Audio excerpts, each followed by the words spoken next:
भोज चलल कुकुर भोज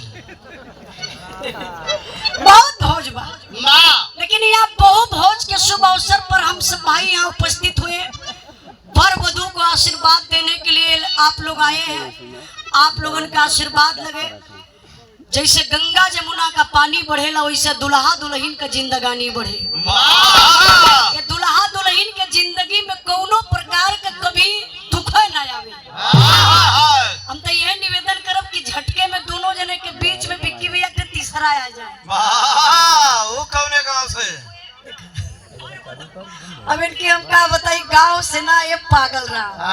हम सोहर का बात कैली है। भैया उनकर मेहनत रंग ले आई तब ने मेहनत को करी कुल होगा।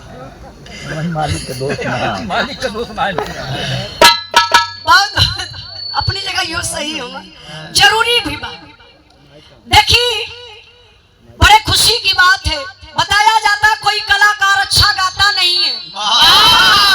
वो तो हम लोगों बजा बजा के गवा देते हैं। कलाकार अच्छा गाता नहीं है। आप लोग बड़े महान हैं, बड़े धैर्यवान हैं। हम कलाकारों के भगवान हैं।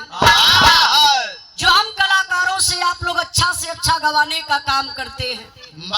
इसलिए मैं आप लोगों के चरण की दासी हूँ। आप लोग अपने चरण की दासी समझकर बाबूजी जरूर आशीर्वाद दीजिएगा। मैं गायिका उषाला यादव आजमगढ़ के धरती से चलकर आई हूँ। ये महान धरती पे आप सब भाई इनका दर्शन पा करके हम पूरी पार्टी से धन्य हो गए।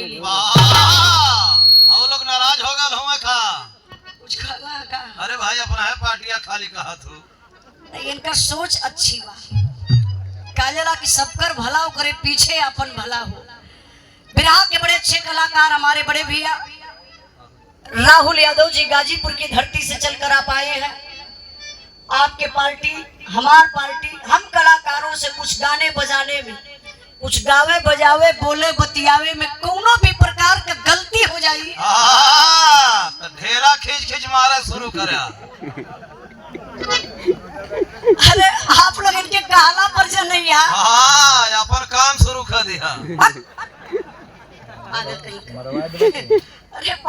देखा तो खेत जोतल हमारे डरिए लगत नहीं नहीं। आप लोग इनके कहला पर मत आइया। गाय से बतावल जाला ज्यादा चलने वाले थक जाते हैं और ज्यादा बोलने वाले लात भी खाते हैं। अच्छा तो यहाँ ज्यादा के बोला था तुम और राहुल भाई। राहुल भैया हम कुछ बोला बना। बैठा फिर गावे दवन है। 2 मिनट के टाइम और आप लोगन के ले हम। वो का करे खाते तू काहे परेशान है? अरे तो 2 मिनट में का होखे वाला।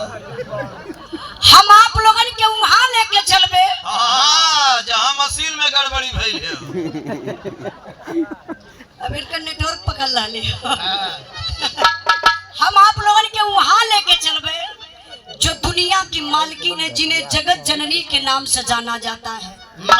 लेकिन मैयों में सबसे बड़ी मतारी के बा। ओ माई के पास चल जा, मास्टर साहब तनी से कुछ बजा के वह झटके में